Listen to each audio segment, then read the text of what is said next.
The President has agreed to our request to open the government and then debate border security, which is great news for 800,000 federal workers and millions of Americans who depend on government services. As Democrats have said all along, the solution to this impasse was separate funding for the government and then go over our disagreements from border security. Separate the funding of government from the discussion on border security, and that's what we got. And Democrats in the Senate and in the House were united behind this position throughout the shutdown, and ultimately this agreement endorses our position. It reopens the government without preconditions, gives Democrats and Republicans an opportunity to discuss border security without holding hundreds of thousands of American workers hostage. We expect the continuing resolution to clear the Senate and clear the House this afternoon and be signed by the President today. And before I go on, I think on both of us, but we want to thank all the federal workers from the bottom of our hearts. They've worked so selflessly this past month without pay, showing up to do a job they knew was important, but for which they weren't fairly compensated.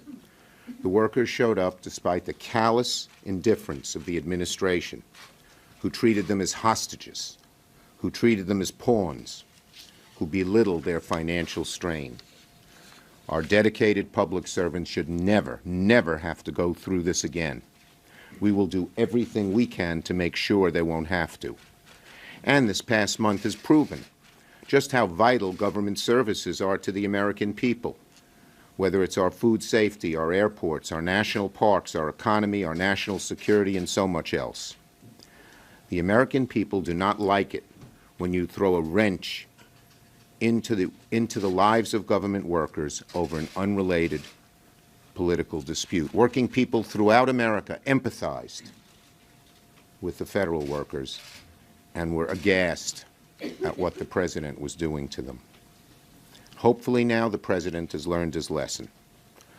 Now, once the President signs the continuing resolution, we in Congress will roll up our sleeves and try to find some agreement on border security. We don't agree on some of the specifics of border security. Democrats are firmly against the wall. But we agree on many things, such as the need for drug inspection technology, humanitarian aid, strengthening security at our ports of entry. And that bodes well for finding an eventual agreement, the fact that we have so many areas where we can agree. But today, the President will sign the bill to reopen the government along the outlines of what we have proposed. And hopefully, it means a lesson learned for the White House and for many of our Republican colleagues. Shutting down the government over a policy difference is self-defeating. It accomplishes nothing but pain and suffering for the country and incurs an enormous political cost to the party shutting it down. We cannot ever hold American workers hostage again. Speaker Pelosi. Thank you very much, Mr. Leader, and thank you for your leadership in bringing us to this important resolution now, where shortly the Senate will send over to the House the paper. I came over to see the original paper, and we'll get it probably in a half an hour. Two resolutions, one to open up government for all of the agencies of government, and one to proceed to conference on the Homeland Security bill. We're pleased that we reached an agreement to reopen government now so that we can have a discussion on how to secure our borders. It is very clear that we all understand the importance of securing our borders, and we have some very good ideas on how to do that, and that will be part of the discussion as we go forward. House Democrats look forward to working in a bipartisan, bicameral way to pass all of the bills to open government as we proceed into the conference discussion. Now I'm an appropriator, and I was forged in that culture, and I know, left to their own devices, that the appropriators bicamerally and bipartisanly can come to conclusion. Again, sometimes it comes to the four principles of leaders of the House and Senate to weigh in. And I think that we will have a very productive time in a short period of time to come to some conclusion. We're grateful, inspired by the courage and the determination of America's workers. They have shown during this crisis such strong character.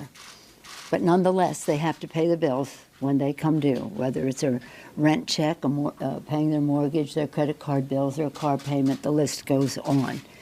Some of them didn't even have gas money because they didn't have cash or any more line of or credit card ability to put gas in the car to go to work. It's really hard for some in the administration to understand how people live paycheck to paycheck and how marginal some of their existences are. Makes a difference in how they educate their children, how they put food on the table, again, how they pay the rent, etc. So we thank them and are so glad that, as the President said earlier, as soon as possible or immediately. So I don't know which is faster, but the quickest of the two, they will receive their back pay and the pay that is due today. We're grateful to Democrats on both sides of the Capitol for their unity that was very, very important in these discussions.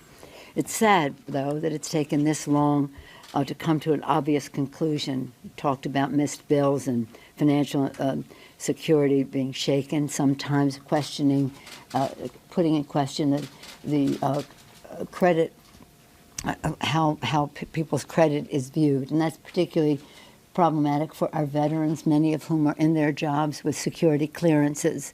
And a security clearance is affected if your credit rating is diminished. So we are grateful to our veterans who have donned the uniform of our country to protect us and then moved on to the civilian side to continue their public service.